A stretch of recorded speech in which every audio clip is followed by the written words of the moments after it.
Assalamualaikum warahmatullahi wabarakatuh. Salam sejahtera untuk kita semua. Ya, sebelumnya saya mengucapkan mohon maaf lahir dan batin. Minal aizin wal faizin. Kali ini kita akan kembali bincang-bincang dengan salah seorang jurnalis ya. Dan kebetulan beliau adalah Ketua Persatuan Wartawan Indonesia untuk di Kabupaten Kolaka. Saya sapa beliau, Bung Armin Arsad. Selamat bergabung, Bung. Siap. Assalamualaikum warahmatullahi wabarakatuh. Ya, waalaikumsalam warahmatullahi wabarakatuh. Ya, beliau ini adalah Ketua Persatuan Wartawan Indonesia untuk di Kabupaten Kolaka ya. Kabupaten Kolaka Timur, Kolaka Utara, dan Bombana. 4 wilayah? 4 wilayah. Kolaka Utara, Kolaka Timur, dan Bombana. Kolaka Utara. Kolaka Utara juga. 4 wilayah ya? Ya. Ya, berarti luar biasa cakupannya ya. Sejak kapan jadi Ketua PWI? Alhamdulillah saya diberi amanah oleh teman-teman dalam pemilihan musyawarah kabupaten, konferensi kabupaten pada 2015. Ya. Itu saya sudah mulai menjadi Ketua PWI Kabupaten Kolaka, secara aklamasi dipilih sebagai ketua. Dan selanjutnya untuk saat ini saya menduduki Ketua PWI untuk 2 periode. Oh, sudah periode kedua sekarang? Periode. Berakhir kapan? Berakhir tahun depan sudah ada ketua baru lagi. Oke. Berarti salah satu tugasnya ke depan adalah mempersiapkan pemilihan untuk Ketua PWI baru. Iya. Berarti sudah calon lagi nih? Banyak calon lah yang sudah muncul semua. Gitu ya? Dan semua saya rasa dia kompeten semua. Dan gitu sudah sertifikasi mereka itu sudah rata-rata sudah sertifikasi kompetensi. Ya, kompetensi. Wah, sertifikasi kompetensi untuk wartawan ya. Ya, untuk kabupaten itu kan salah satu syaratnya itu dia harus sudah memiliki kartu uji kompetensi wartawan itu madya. Ada tingkat-tingkatannya juga? Ya. Apa madya? Pertama muda, madya, baru utama. Utama ya? Ya, untuk provinsi itu dia harus utama. Untuk maju sebagai ketua harus utama. PWI provinsi. Harus utama ya? Ya. Iya. Sejak kapan menggeluti dunia jurnalistik? Sejak saya mulai tertarik dengan dunia jurnalistik mulai tahun 2004. 2004. Ya, saat itu saya bergabung dengan media harian, Media Sultra di Kendari. Iya. Bersama dengan Bung Kenny Rohlin di saat itu ditarik. Iya. Sejak 2004. Itu 2004 ya. Tapi kok bisa sampai Bung bisa menyukai dunia ini, sementara Bung saya lihat di profilnya sarjana muda pendidikan ya? Pendidikan Islam? Pendidikan Islam. Ya. Bagaimana bisa ini? Ya, sebenarnya dari sejak saya masih sekolah di pesantren dulu, saya sudah terbiasa dengan tulis menulis di Mading. Karena saat itu saya menjadi ketua OSIS di pesantren sampai bahkan tiga periode. 3 periode? Ya, 3 tahun saya jadi. Di mana? Di pesantren Wahdatul Ulum Kabupaten Goa di Morisalo, Goa. Saya itu mengembangkan yang namanya majalah dinding. Dan mulai ketertarikan itu mulai muncul ketika saat itu menjadi ketua OSIS. Nah, setelah selesai kuliah, ketika pulang di Kolaka, saya bertemu dengan saudara saya yang kebetulan dia jurnalis juga, Bung Sabarudin. Sabarudin. Ya. Dan situlah saya mulai tertarik dengan dunia tulis menulis. Ya. Dan akhirnya saya mendaftar di saat itu Media Sultra baru terbit. Dan saya diterima di situ dan menjadi koresponden pertama di Kabupaten Kolaka. Jadi sudah sekarang di media apa sekarang? Jadi begini ceritanya, bahwa 2010 itu pas 2014 pas 10 tahun Media Sultra itu dia bubar. Karena ada permasalahan internal ya. Ya, kemudian pada saat 2014 itu kebetulan Berita Kota Kendari baru terbit. Kemudian oleh Pak Direkturnya Pak Mahadar itu hari dia merekrut saya untuk menjadi wartawan di Kabupaten Kolaka. Jadi saya ditawarkan untuk menjadi wartawan Berita Kota Kendari di Kabupaten Kolaka. Kemudian pada 2019 oleh teman-teman di online Bumi Sultra, saya ditawarkan untuk menjadi saat itu wakil pimpinan redaksi. Karena saya pemegang di Berita Kota. Bumi Sultra maksudnya. Bumi Sultra. Bumi Sultra untuk online ya. Online. Jadi saat itu saya bergabung dengan Bu Asma di Bumi Sultra, saya jadi wakil pimpret. Saat itu karena saya pemegang saat itu masih madya ya, pegawai madya. Dan setelah itu saya memegang, setelah saya uji kompetensi utama Dan salah satu syarat menjadi Pimpret itu harus dia memegang kartu utama. Kartu utama. Dan saya sekarang menjadi Pimpret di Bumi Sultra. Sekarang? Ya, sekarang di media online Bumi Sultra. Bumi Sultra. Dan saya juga saat ini menjadi Pimpret di Wono News. Wono News. Wono News dan gitu Trans ya? Politika. Ya. Memang bisa ya? Bisa. ya? Biasa untuk beberapa media untuk yang memegang sertifikasi UKW utama. Ya. Ya, ada sebuah pernyataan ya. Ini cukup menggelitik sih sebenarnya. Media massa kini kalah dari media sosial. Ini seperti apa Bob? Ya, melihatnya. ya. Media massa kini kalah dengan media sosial. Ya, memang akhir-akhir ini kita ketahui bahwa memang kita harus akui bahwa keberadaan media sosial itu menguras keberadaan daripada media massa dan media online. Makanya media massa sendiri ketika ada media online itu mulai offline-nya mulai turun. Bahkan kita lihat sekarang banyak media-media besar yang konvensional yang seperti Kompas, ada beberapa media-media yang di Jawa surat kabar yang konvensional itu yang sudah tutup gara-gara dengan munculnya media online ini atau media digital ini. Nah, sehingga offline yang dulunya ribuan bahkan sekarang sudah turun karena di samping itu kan lebih tinggi daripada yang harus diterbitkan daripada pemasukan yang mereka harus terima, makanya mereka tutup dan beralih ke media digital saat ini. Iya. Tapi kan apa namanya ya, kehadiran media sosial macam FB ya, kemudian apa Instagram ya, apa ya, media-media lainnya, media sosial lainnya. Saya kira ini menjadi sebuah tantangan tersendiri bagi media massa. Benar. Ya betul. Jadi begini, untuk media digital sekarang dengan adanya media sosial memang masyarakat sekarang ini lebih mudah, lebih gampang mendapatkan akses media sosial.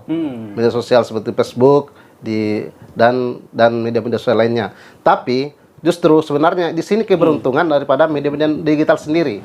Bagi teman-teman digital wartawan yang profesional bahwa dengan berita-berita yang cepat dari media sosial itu, kita bisa mengambil keuntungan dari situ untuk melakukan verifikasi dari kebenaran berita yang dikeluarkan oleh teman-teman yang di media sosial itu. Apakah berita ini kita konfirmasi benar atau hanya hoax? Seperti itu.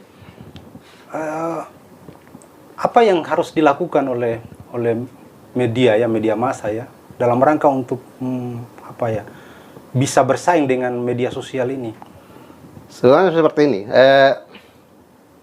Saat ini bahwa keberadaan media sosial memang sudah di genggaman kita. Dan itu tadi bahwa di sini dibutuhkan profesionalisme seorang wartawan. Karena dalam wartawan itu dalam menjalankan tugas jurnalistik itu diikat oleh kode etik jurnalistik yang 11 kode etik jurnalistik itu. Nah, salah satunya adalah verifikasi data yang ada. Nah, kadang-kadang apa yang terjadi di media sosial itu kebanyakan dan bahkan berita-berita yang tidak benar. Nah, disinilah tugas seorang media, seorang wartawan untuk memverifikasi kebenaran berita itu, kemudian diajukan dalam sebuah berita yang lengkap. Jadi ketika ada sesuatu berita, maka kita verifikasi kebenaran berita itu, kemudian mencari pembanding daripada berita-berita yang ada beredar di media sosial itu. Tapi tidak merasa tanda kutip ya, ditinggalkan, kemudian tidak merasa kecepatan dalam menyajikan informasi itu lebih cepat daripada media sosial, daripada media massa. Memang memang kecepatan, memang kita akui media sosial kecepatannya, tapi tidak akurat data, tidak memenuhi kriteria 5B 1H. Ya, di situ. Akurat datanya yang tidak benar. Kadang berita-berita yang diolah oleh masyarakat, diambil oleh masyarakat itu tidak bisa dipertanggungjawabkan kebenarannya. Nah, makanya ada 4 sebenarnya untuk membedakan bahwa dia media sosial dengan media digital. Ya, untuk melihat apakah ini yang diterbitkan, yang diberitakan betul-betul bisa kebenarannya bisa dipercaya, keyakinannya. Ada 4 kriteria. Yang pertama, media sosial itu dia itu tidak memiliki PT. ya. Oh ya, perusahaan. Perusahaan. Mereka kan tidak punya perusahaan. Jadi siapa saja bisa mengupload. Ya. Sementara media digital dia harus terdaftar memiliki perusahaan.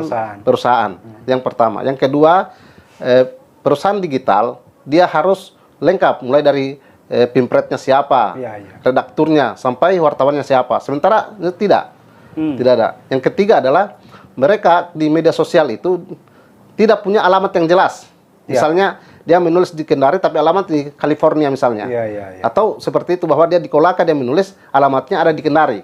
Kan seperti itu. Atau diupload melalui FB-nya, Facebook-nya. Ya, seperti itu. Tapi di media digital itu jelas alamatnya. Redaksinya di mana? Alamatnya jelas. Yang ketiga, di media sosial itu tidak memiliki kode etik jurnalistik. Nah, di sini. Kode etik mereka terserah mereka mengupload yang tidak sesuai kode etik. Apakah mereka perlihatkan foto-foto anak di bawah umur yang tidak sesuai dengan undang-undang perlindungan anak. Nah, itu semua yang jelas-jelas ini bisa mereka dikategorikan masuk ke dalam undang-undang IT. Seperti dalam itu. hal untuk penyampaian informasi penyampaian informasi, kalau saya melihat, apa yang harus dilakukan sebenarnya dalam rangka untuk atau dalam upaya sehingga media massa ini tidak dikalahkan tanda kutip, tidak dikalahkan oleh media sosial dalam hal penyampaian informasi. Ya, itulah tadi bahwa yang pertama itu yang harus kita benahi itulah profesionalisme dan seorang wartawan itu sendiri. Profesional seorang wartawan. Karena banyak wartawan yang bermunculan hanya sekedar wartawan saja. Sementara mereka tidak menulis saja kadang masih belepotan kan. Sama dulu dengan wartawan-wartawan Bang Aru kan sempat juga kan. Di mana mereka harus setiap hari mencari istilahnya apa? WTS, wartawan tanpa surat kabar. Mereka yang penting mereka bisa foto. Sekarang kan dengan teknologi yang canggih sekarang mereka muncul foto mengedarkan bahwa dengan dibuatkan keterangan gambar apakah itu hanya benar apa tidak, yang jelas itu yang mereka perlihatkan. Nah, wartawan tidak seperti itu. Wartawan harus mencari, mengolah dan menginformasikan data-data yang sudah benar, kebenarannya sudah bisa dipertanggungjawabkan. Berarti kedepannya adalah sebuah media harus bisa melihat sebagaimana profesionalitas daripada tenaga jurnalistik. Itu yang harus dilakukan ke depannya. Iya. Makanya untuk wartawan-wartawan yang tergabung baik itu di PWI, AJI, JTI, dan beberapa organisasi yang sudah di bawah Dewan Pers, itu diwajibkan itu untuk mengikuti uji kompetensi wartawan. Oh, salah satunya itu. Salah satunya itu tujuannya adalah untuk melihat wartawan-wartawan yang mana wartawan yang jelas, wartawan yang WTS itu tadi. Karena ketika banyak orang yang hanya mengatakan wartawan, tapi ketika disuruh untuk uji kompetensi, yang pengujinya itu kebanyakan dari pusat dari pusat, mereka banyak tidak lulus. Karena itu tadi dia tidak bisa menulis. Atau mungkin yang dilakukan oleh PWI sendiri apa? Program-program dalam rangka untuk meningkatkan profesionalitas para wartawan di beberapa yang kita laksanakannya itu pelatihan jurnalistik dengan mengundang pemateri-pemateri dari PWI pusat dan antaranya juga dengan melakukan uji kompetensi. Memang ini menjadi sebuah syarat sekarang uji kompetensi itu. Sebenarnya itu dipersyaratkan oleh Dewan Pers. Walaupun banyak sebagian oknum yang tidak setuju dengan itu, tapi ini untuk sebenarnya tujuannya adalah bagaimana kita meminimalisir adanya wartawan-wartawan yang gaduhan tadi itu. Karena kita lihat banyak sekali laporan-laporan dari baik itu kepala desa, kepala sekolah, ketika keluar dana bosnya atau dana desanya itu banyak yang datang kepada mereka. Nah, ini mengaku wartawan dan tak satu orang pun dari anggota PBI yang sering ke sana. Seperti itu. Dan wartawan yang selalu mengatasnamakan diri pergi ke desa-desa minta itu, saya kira mungkin bukan wartawan. Karena sepengetahuan saya wartawan itu tadi itu menginformasikan apa tadi? Mengumpulkan, mencari, mengumpulkan dan menginformasikan. Iya. Ini yang menjadi tantangannya karena memang hari ini dengan kehadiran media sosial, maka dituntut media massa itu harus bisa secepatnya memberikan informasi yang akurat, kemudian informasi yang jelas, tingkat kebenarannya, sehingga kemudian memang harus dituntut profesionalitas seorang wartawan di lapangan. Ya. eh, selain program-program yang tadi, ya, saya melihat dari programnya PWI sendiri ada pelatihan-pelatihan kepada perusahaan, ya, untuk tentang apa pers ya. Ya. Ya, ini apa tujuannya ini? Sebenarnya begini, ada beberapa kemarin perusahaan yang secara pribadi menghubungi saya untuk melakukan kegiatan jurnalistik. Ini sebenarnya untuk tujuan mereka bagaimana mereka mengetahui apa itu yang namanya jurnalistik. Nah, kemudian mereka bisa menulis yang benar, bagaimana yang 4H tambah 5W tambah 4H itu, sehingga mereka bisa memberikan informasi kepada masyarakat lain tentang keberadaan perusahaan mereka itu. Karena kebanyakan mereka di sini banyak masyarakat yang tidak tahu keberadaan perusahaan itu. Maka melalui dengan tulisan-tulisan mereka, ketika dilatih dengan cara menulis yang benar, maka mereka akan memberikan informasi yang benar kepada masyarakat tentang apa yang mereka lakukan di perusahaan itu. Maka kami diundang dan kami wajib untuk membagi ilmu itu kepada mereka semua. Tapi kan bukan saja di perusahaan, di tingkat sekolah dasar juga, sekolah menengah itu ada program-program pendidikan. Saya berapa kali jadi pemateri di antaranya itu di Mankolaka pernah, kemudian di dinas pendidikan juga pernah, untuk memberikan pelatihan jurnalistik pada anak-anak. Ya, ada sebuah fenomena yang menarik sekarang sebenarnya, ketika dengan kehadiran media sosial, maka kemudian media massa, ya, dalam hal ini elektronik, ya, media online, ini sudah mulai tumbuh dan berkembang ini. Bahkan televisi pun juga, ya, yang hari ini sebenarnya menjadi salah satu alternatif bagi masyarakat, itu sudah mulai merubah diri juga. Ya, saya melihatnya ke depan mungkin media koran, ya, itu lambat laun akan hilang, ya. Bapak melihatnya seperti itu. Ya, memang seperti itulah yang terjadi, seperti bahkan sekarang ini kan seperti teman-teman yang masih punya koran ini, yang dulunya sampai 24 halaman sekarang tinggal 12 kan. Ya, karena kondisi seperti itu, bahwa kecepatan teknologi saat ini kita tidak bisa pungkiri lagi. Makanya televisi-televisi itu kebanyakan membuat media-media yang bisa ditonton apakah di HP atau di mana kan, tidak langsung dengan nonton televisi lagi.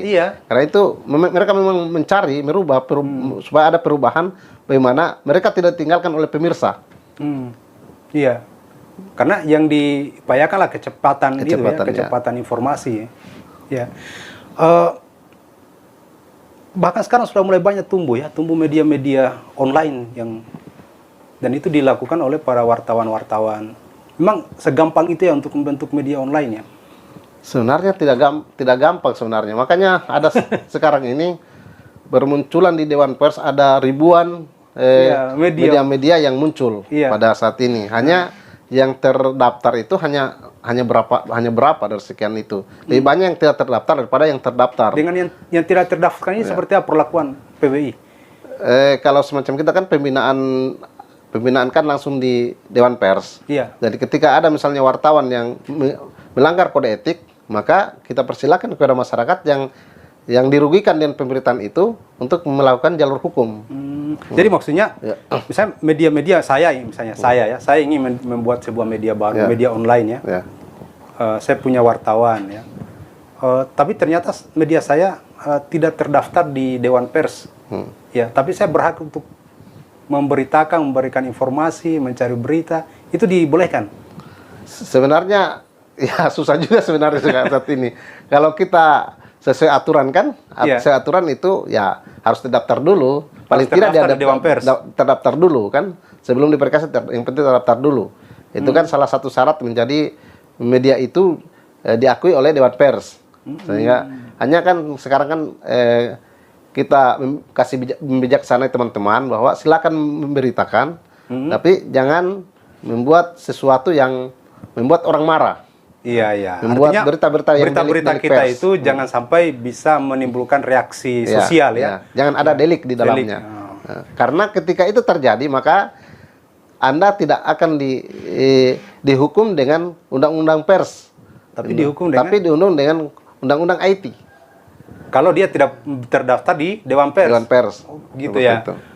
Tapi untuk wartawannya sendiri dia bisa masuk di AJI, masuk di PWI atau dia tidak boleh masuk di organisasi kewartawanan? Sebenarnya itu tadi bahwa salah satu syarat di undang-undang itu kan di pasal 7 ayat B itu menyatakan bahwa semua wartawan itu memiliki organisasi. Ya. Jadi seharusnya sebenarnya seorang wartawan itu harus memiliki organisasi. Iya. Karena yang di situ dikatakan bahwa semua wartawan wajib mentaati kode etik jurnalistik. Maka orang-orang yang masuk dalam organisasi itulah yang memiliki kode etik jurnalistik.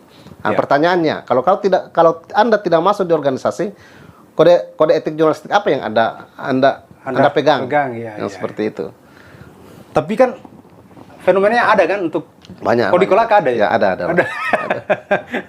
Ada ya? Ada. Kalau hitung Bung sendiri ada berapa media yang ada lebih 10 untuk di Kolaka Ya, yang tidak ada. terdaftar di Dewan Pers? Ada ya. Ada. Tapi PWI sudah melakukan pembinaan atau informasi ke mereka ini agar mereka jadi kebanyakan mereka adalah teman-teman kita, maka kita arahkan mereka untuk paling tidak daftarlah gitu ke sana. ya. Dan ini sebenarnya teman-teman sudah lakukan langkah-langkah itulah. Adapun yang tidak mau saya kira ya hanya berapa orang lah, tapi rata-rata teman-teman yang ingin menggeluti di dunia jurnalistik ini, mereka benar-benar itu menaati apa yang diperlakukan oleh Dewan Pers itu. Iya. Terakhir Bung, sebenarnya apa yang membuat Bung tertarik sampai masuk ke wartawan? Karena gini, di wartawan ini tidak ada waktunya ini Bung, ya. Sedikit waktunya dengan keluarga, karena dia harus berlomba untuk mencari informasi, apalagi dengan kehadiran media sosial tadi. Maka kecepatan untuk memberikan informasi itu harus ada. Sementara kita wartawan mungkin tidak ada waktu ya untuk dengan keluarga. Hari Minggu, ya waktu istirahat itu. Apa kemudian yang sampai Bung lebih tertarik untuk tetap di dunia jurnalistik? Ya, kembali ke awal bahwa yang pertama sebenarnya yang membuat niat saya untuk masuk di wartawan itu pertama bahwa dulu kan saya pernah bergelut sebagai dai. Ya, berdakwah. Maka dalam tulis menulis itu bagian dari dakwah sebenarnya. Bagian dari dakwah. Ketika di situ kita bisa menyuarakan yang benar dan yang tidak benar. Tapi kan sekarang masih mendakwah.